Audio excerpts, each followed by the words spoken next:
Coucou tout le monde, un petit oracle à vous présenter aujourd'hui qui est l'oracle des runes. Donc de Gulliver l'aventurière, Lyra Séoltoire. J'espère que je n'écorche pas. Un petit jeu que j'ai acheté sur Amazon.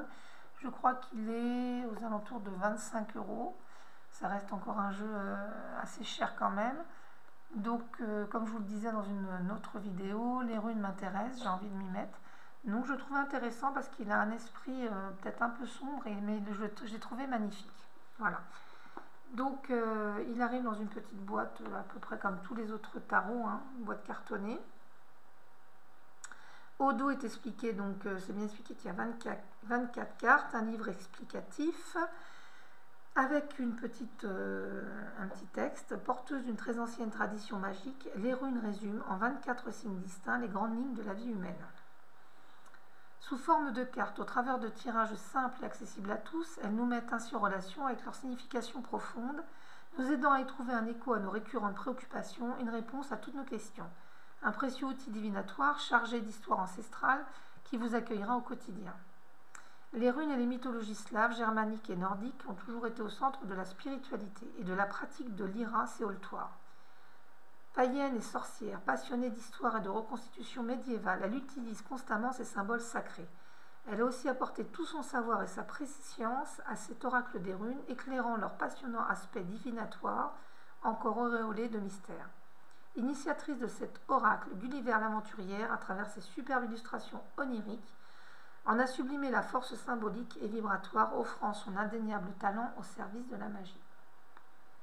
Voilà, il est marqué à 23 € derrière sur le carton. Alors, la boîte est pour à peu près tous le même jeu. Une boîte cartonnée, un fond gris, assez dur, hein. À l'intérieur, donc un petit livret qui reprend la même image que la boîte. La même illustration. Le petit livret, il fait 190 pages environ.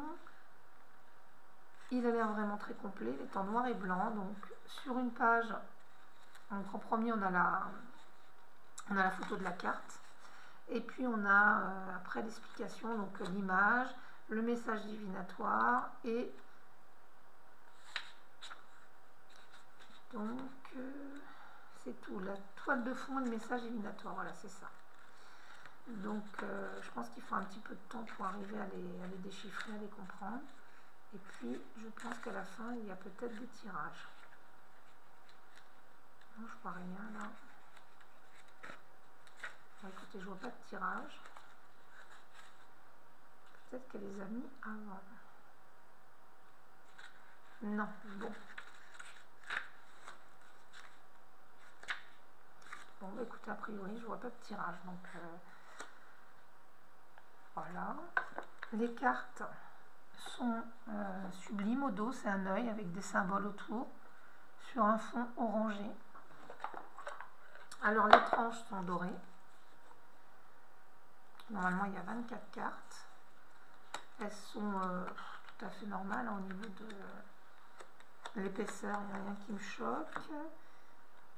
Et la taille est à peu près similaire. Là c'est le Hanaka que j'avais présenté pour vous donner une idée, elles sont un peu plus grandes. Mais la taille ne me choque pas. Hein. Alors, je vous les présente. Elles ont un esprit un petit peu d'Halloween ou un petit peu sombre. Donc, en haut, il y a le nom. De chaque côté, il y a le symbole de la rune, runique. Il y a toujours un cercle avec un personnage ou une illustration, a priori. Et derrière, si on regarde bien, il y a tout un tas de symboles. Je pense que c'est des cartes qu'il faut vraiment prendre le temps de découvrir. Là, c'est encore un personnage. J'ai l'impression que c'est vraiment des personnages très symboliques. Regardez, celle-ci, c'est un personnage de dos, un arbre avec une flèche au milieu du tronc, un œil en bas. Donc, il y a tout un tas de symboles. Je pense qu'on peut y voir plein de choses. Et c'est un jeu qui est assez connu, je pense, parce qu'il avait déjà été aussi présenté sur d'autres chaînes. Et oui, je pense que c'est un jeu qu'on peut utiliser en période d'Halloween. Après, on peut s'en servir tout le temps, bien sûr, mais Il est, c'est vrai, d'une connotation un peu sombre, mais moi ça ne me dérange pas du tout, j'adore, je le trouve très très beau. Vous voyez, ça confirme, c'est vraiment que des personnages au niveau unique ou que des têtes.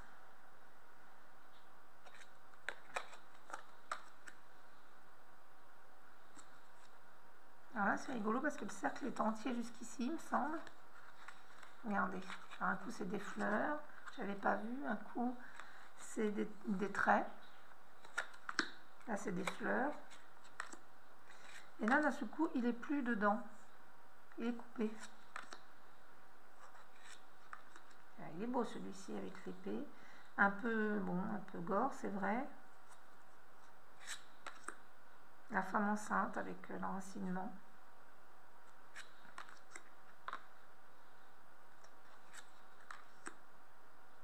Là, ce sont des têtes tout le tour. Il n'y a pas de personnage par rapport aux autres. Alors celle-ci, c'est celle qui était sur la boîte de présentation.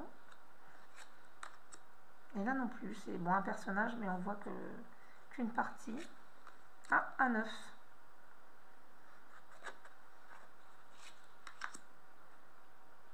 De gaz, sublime. Ils sont très très beaux. Donc, pour les mélanger, je pense qu'elles sont un peu grandes, c'est vrai peut-être. Elles sont peut-être un peu grandes. Voilà, Ur est tombé. On va regarder la signification de Ur. Alors, je ne connais pas encore le petit livret, j'espère que vous m'en voudrez pas. Ur, alors si je prends voilà ce qu'on veut nous dire. Ur est une force originelle, primale et brute, à l'image de l'Orokov. La domestication de ce bovin sauvage, puissant et agressif, effectivement, ne se fait pas sans difficulté, mais promet une force accrue par son assistance pacifique. Elle porte en elle l'énergie vitale de la terre auquel appartient l'Orok, sa force et sa capacité de croissance. Stable et assurée, elle apporte avec elle la résolution des problèmes, en particulier la guérison de l'âme ou du corps après une période de souffrance ou de maladie. Elle instille sa puissante vitalité à tout ce qu'elle touche, y compris aux cartes voisines qu'elle remplit d'énergie par rayonnement. Donc voilà, c'est plutôt une carte qui a un bon message. Et voilà ce qui me semblait, elle se lise aussi à l'envers, puisqu'il y a aussi un petit paragraphe sur les cartes renversées. Donc elles ne se lisent pas toutes à l'envers, d'après ce que je peux voir, mais certaines oui. Donc c'est intéressant. Donc voilà. Excusez-moi, je reprends. Donc pour mélanger, oui, pour moi, elles sont un peu grandes. Mais je ne les trouve pas d'une taille non plus exagérée. C'est peut-être que j'ai pas trop l'habitude, mais elles se mélangent très très bien. Il n'y a aucun souci. La prise en main est facile, elle glisse. Donc je vous ferai des petites... je pense qu'une fois par jour, j'essaierai, peut-être pas maintenant parce que j'aurai pas trop de temps, mais à partir du 1er avril, vous aurez tous les jours une carte du jour. Je vous ferai une petite vidéo. Dites-moi ce que vous en pensez. Je vais essayer de vous en faire de temps en temps. J'essaye voilà, de me libérer du temps. Mais j'aurai plus de temps pour vous présenter ces magnifiques jeux. Donc voilà, j'espère que les petites vidéos que je vous ai postées ces quelques jours vous ont plu. Laissez-moi vos petits commentaires. N'oubliez pas de liker, un petit clin d'œil. Et surtout, je vous embrasse tous très très fort et je vous dis à très bientôt.